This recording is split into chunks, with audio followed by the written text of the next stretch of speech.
Hey everyone, welcome back to Tap and Sack. I hope you guys are thirsty because today we're going to unveil the newest Spellslinger from Hellvault Unsealed, and that is the mono black Sorin. Sorin is all about vampire tribal and draining the opponent's life in the early game, and in the late game when they're almost out of life, your vampires will actually get bigger and then go in for the kill. So can Sorin dominate the field as Drizzt did in the past? Let's get a drink and find out.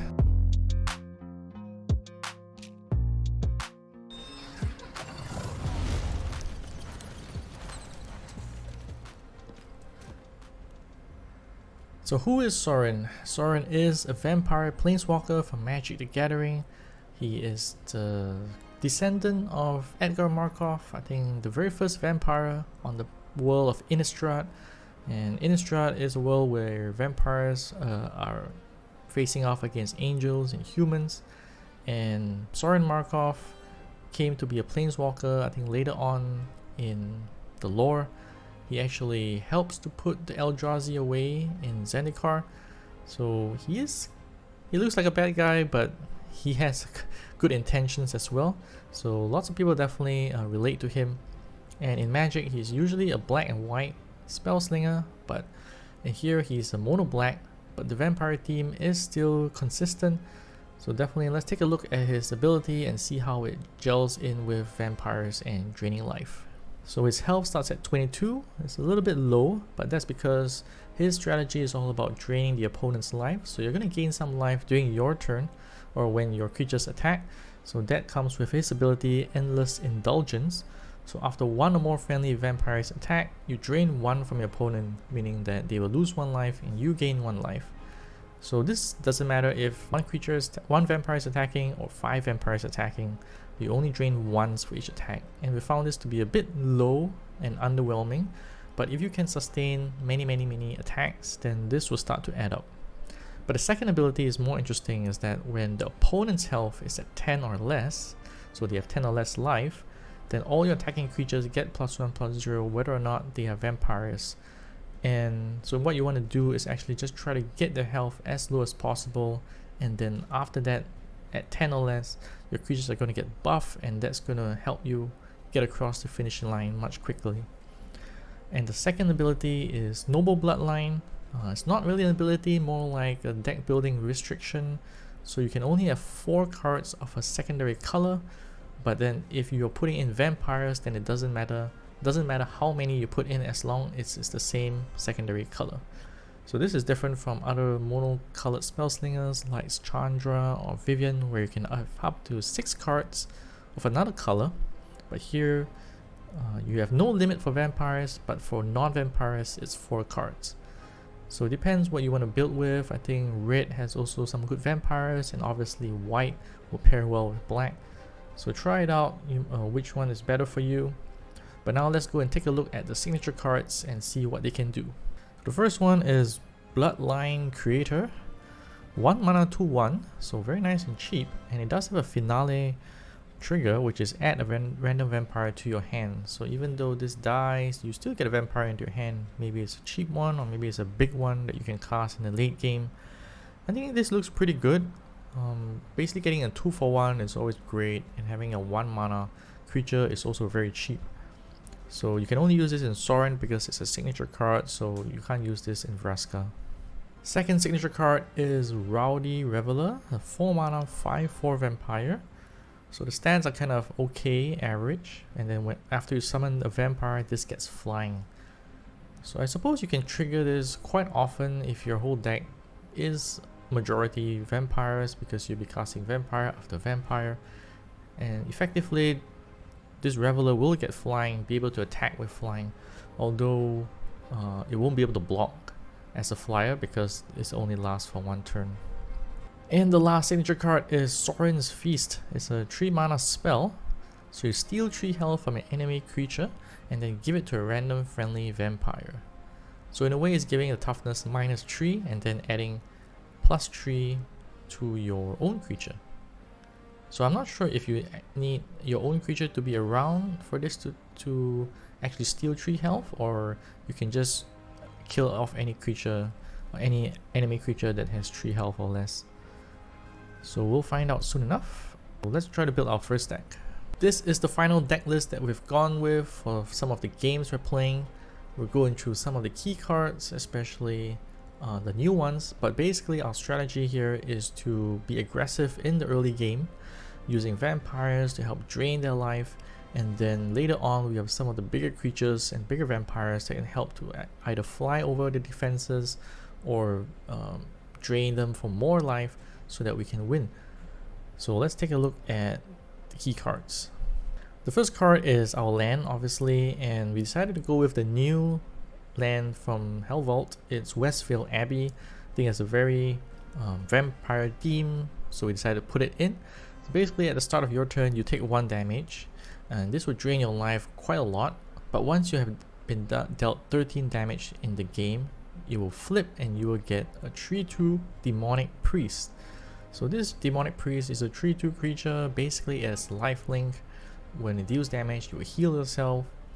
It's not free though, it costs 2 mana, so but it is a good way to stay in the game because you're gonna heal yourself, and you could get a new priest each turn, so potentially many priests in the long game. Markov's Chosen is a very good early card because for 1 mana you can cast it on turn 1 and it's a 1/2, but when it attacks it gets +1/+0. So this +1/+0 is permanent, which we kind of slipped our mind. We thought it would just be a 2/2 for that turn, but actually it will grow bigger and bigger if the opponent has no blockers or doesn't get rid of it. So very good, very important to cast this on turn 1 and start swinging in. Vampire Ritualist can be very good if you cast it on a turn where you've dealt lots of damage, and when you drain their life through Sorin's trigger, this also counts in the damage dealt. So potentially you could get it as a +1/+0 or +2/+0. So 2 mana for a 2/2 or 3/2 is okay, but potentially it could be very big, like a 5/2 or 6/2. Bloodseeker Bat, we're still not very sure about this. It's a little weak for 2 mana 1/3. It doesn't have flying, but it does have haste, so you can attack, and when it comes into play it can give a friendly vampire flying. So this is a one-time thing only, so it could be a strategic move whereby you can give some of your bigger vampires flying to fly over your enemies, but in the early game dealing 1 damage is quite weak. We haven't seen it much in play, but right now because it is a vampire, so we want to get as many vampires and triggers as possible. Sinister Host, this is probably the main reason why we chose red for our secondary color, because for 2 mana 2/3 is a great stats, high toughness, can survive for maybe 1 attack or 1 block, and then when it attacks it reduces the cost of a random vampire in hand by 1. So making your vampires cheaper makes your deck even faster and more aggressive, and this is very important to cast on turn 2 if you have it and start attacking. Courtly Killer is kind of vanilla. It's a 3 mana 3/3.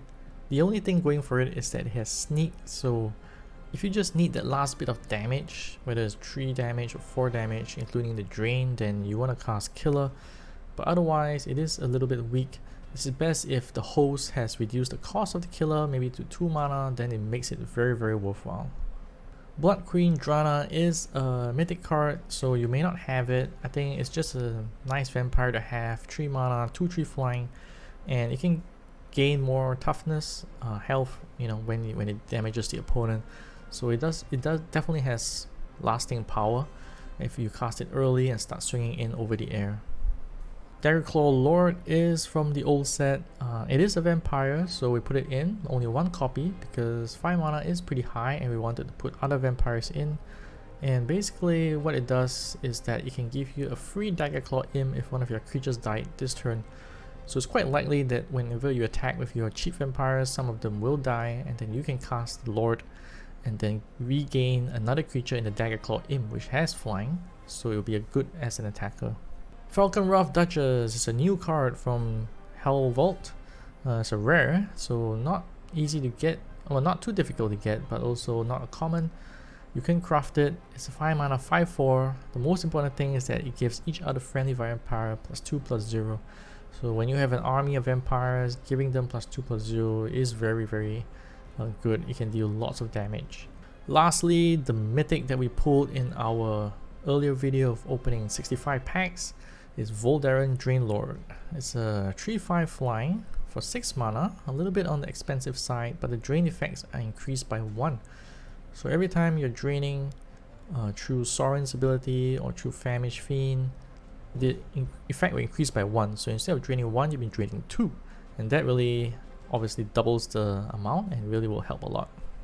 Okay, so that's it for our very first deck for Sorin. Let's hope it can do some damage against the other Spellslingers. And let's go play some games and see how well it does. This battle is going to be Okay, Okakura. And we have kind of a high opening hand. Maybe Flagrant Foul can go. Sorin's Feast. Okay, Sinister holds is attack, reduce the cost of random vampire in the hand by 1. Alright. And we do a Pact of the Warlock. Hopefully this will help us to drain the opponent.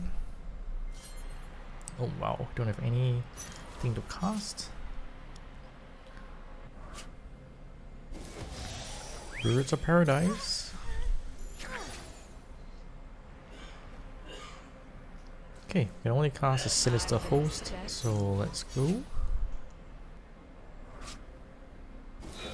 Ooh, Cage Construct. This is a new card. So finale, each player draws 2 cards. Okay.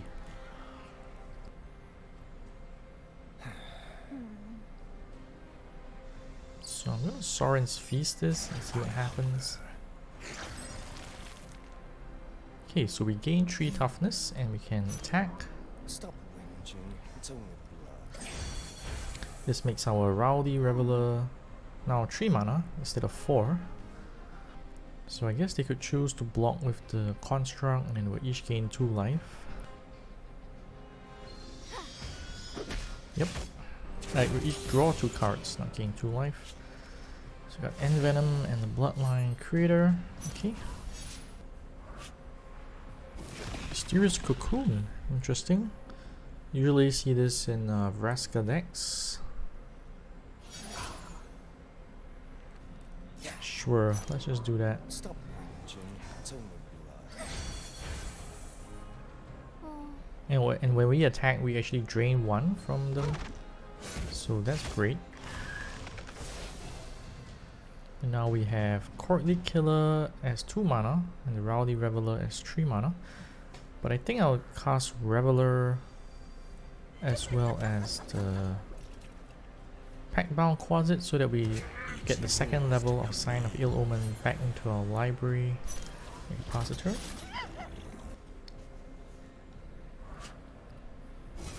Sylvan Shrine, we give them a mana gem. It's a good ram artifact. And Nissa already likes to ram, so that's definitely going to help them. But now we've got some good cards. I think we have Sign of Ill Omen, which we can use on the Filigree Fox. So let's do that. -3, -3.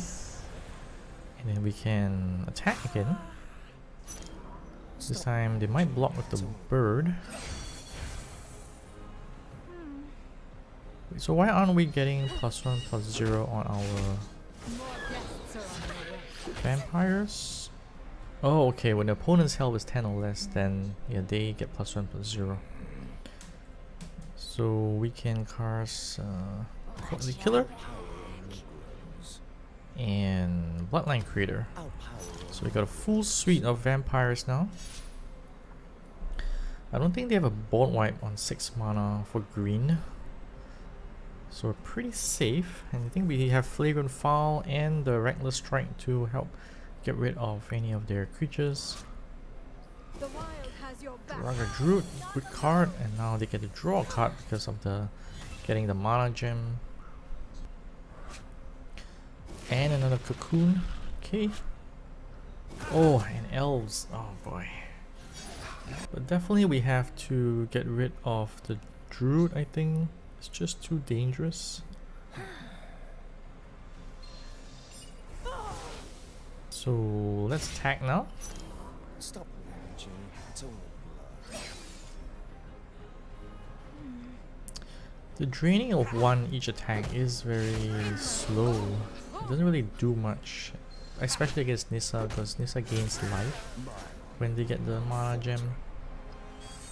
But we do get a second, not a new vampire, the Reveler.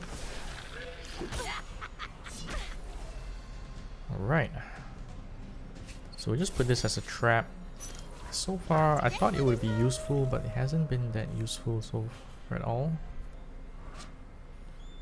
Oh, Tarmogoyf! That's big. Ah, and it even has more toughness than Reckless Strike.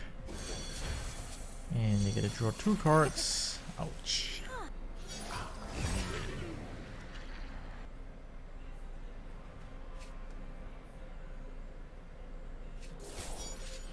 Okay, we envenom and then we'll attack. Reckless Strike hasn't been great, honestly, because of the randomness of the thing. So unfortunately, we lost 2 cards from that. Okay. So let's cast the Reveler and then pass the turn. So this flips if they have 2 available mana and they cast a 4/3 creature.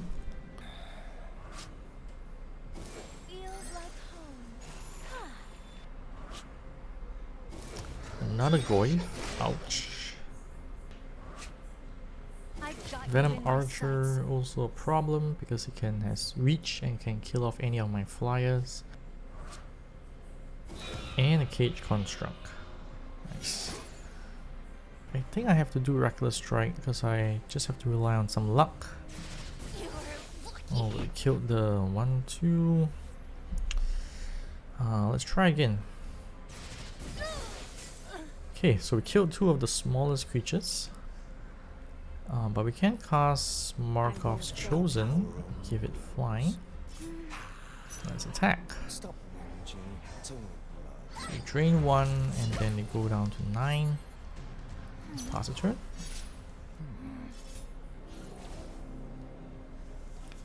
Okay, I'm gonna block 5/4 or maybe let's block the 5/4. Maybe I should have saved it, but I don't want to take 11 damage.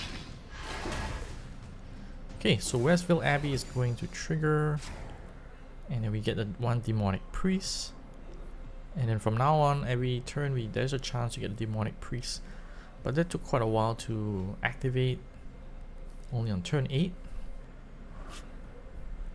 Another Venom Archer. Oh. And a Sign of Ashayar. Oh no.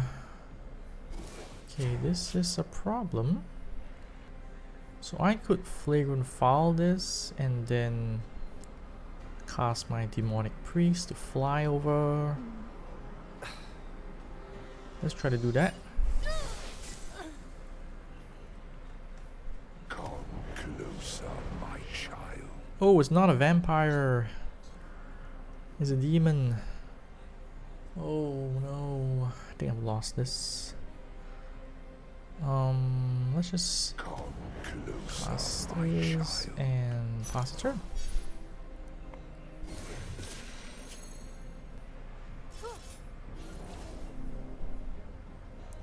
Okay, I have to do some blocks, so let's see. Let's just block the Goy. Okay, let's pass. Let's see what happens.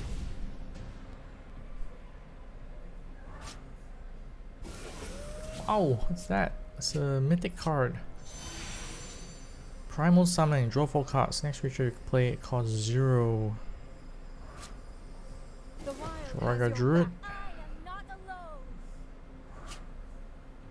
Get an empty mana gem so they gain 1 life. And draw a card. Ooh, Bloodlord is great. So I could drain them for 3. But next turn I'm dead, am I? I thank you for your donations. Alright, so I cast Whispers of the Grave, I attack with all. And then they have to block, I think, It's only blood. 2 other creatures maybe. So that should be game. Oh, and the +1/+0 buff comes in right now because they have 10 or less life. So in fact my Reveler would have been enough to win because it becomes a 6/4, they have 6 life left. And I drain them for 1 for the attack. So pretty good.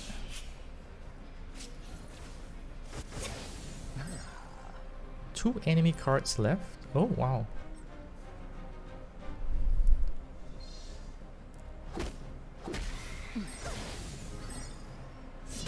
Good game, good game. That was a very close game. Wow, I didn't think we would win. In fact, we were starting out good, but then we fell behind, but we managed to kill off with some draining and flying over the opponent. Let's rumble, champ. Jace is up next. They also have lots of good cards, new cards that can draw lots of other cards. So, ooh, this is really high. Put all back. Get a Famished Fiend, Host, and a Ritualist. Okay, this is good. We do need to get that Quasit on turn 1. Let's see what you have in mind. Make your vow.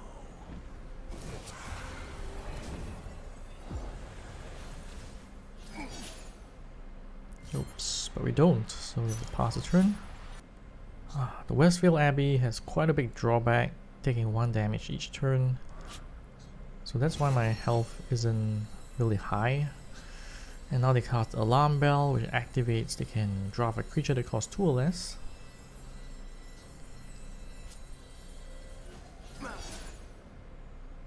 Alright, so I think first thing is the Host. Start reusing the cost of our vampires. What is that? Zinder Split. Oh wow.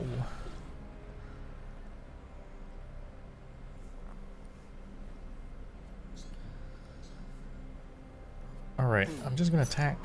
Stop whinging. It's only blood. Daggerclaw Lord gets a cost reduction. And now we can cast 2 creatures, either the Fiend or the Ritualist. I think I'm gonna go with the Fiend, because the Ritualist will only pump +1/+0, so I don't really want that. Last turn. If they attack with the Zinder Split, I think I will have to block. Or maybe not. Because I could Sign of Ill Omen it next turn.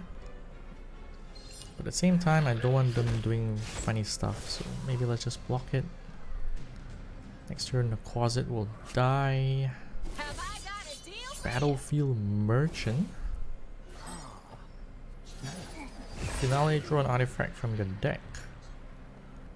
Alright, I'm gonna do Sign of Ill Omen because I kinda want to deal as much damage as I can. But they do draw a card. Stop whinging. I want to get more cost reductions on my vampires. And now UK is 0. Just one more taste. And let's just cast it. Pass the turn. So next turn maybe Duchess can come in if we get up to 5 mana.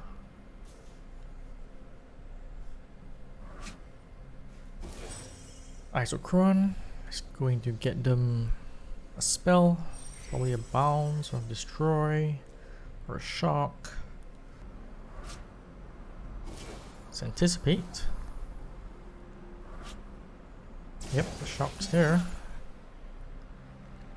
Alright, so we could go Duchess and then that would be 4 + 4 + 2, 10 damage. The night is ours. Stop whinging. It's only blood. So double drain, 1 from the Fiend and 1 from Sorin. Now they're down to 10. Do have a nice ball lightning here that we can maybe deal for 6. But right now they still can't activate their ultimate because they're down to, they actually still have 4 mana.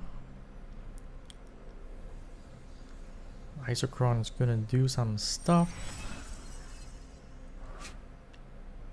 And another Isochron for 0.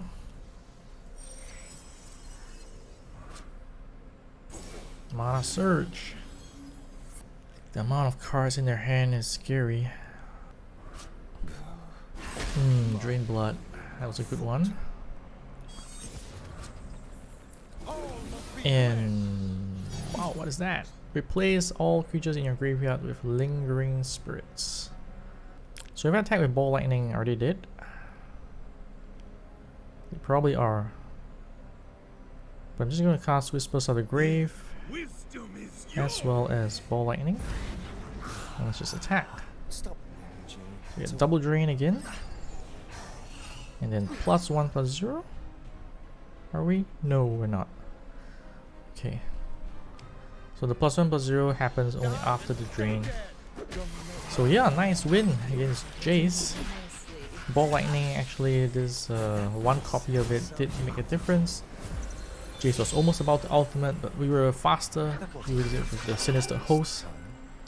And yeah, it was a good win for Sorin. So that is it for our introduction to Sorin, the new Spellslinger just released yesterday for Hell Vaults Unsealed. It is a vampire tribal with lots of draining triggers that you want to make use of. It's very similar to Ashiok's Nightmares, but this one you actually use combat to do it. So lots of new vampires in the set. Recommend that you go read through all the different new cards and see what cards you can put in. Do comment and let us know what some of the better cards that you found for Sorin. Maybe you're playing with black and white. We haven't tried that yet, but we will definitely get down to it soon.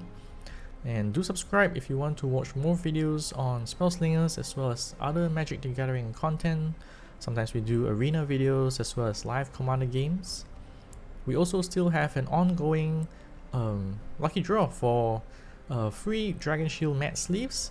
This is for our 500 subs giveaway, so all you gotta do is just subscribe and comment in this video to be entered into the lucky draw.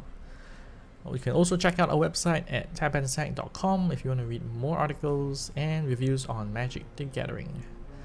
So we're tapping out now. Hope you guys stay safe and we'll see you guys soon. Take care.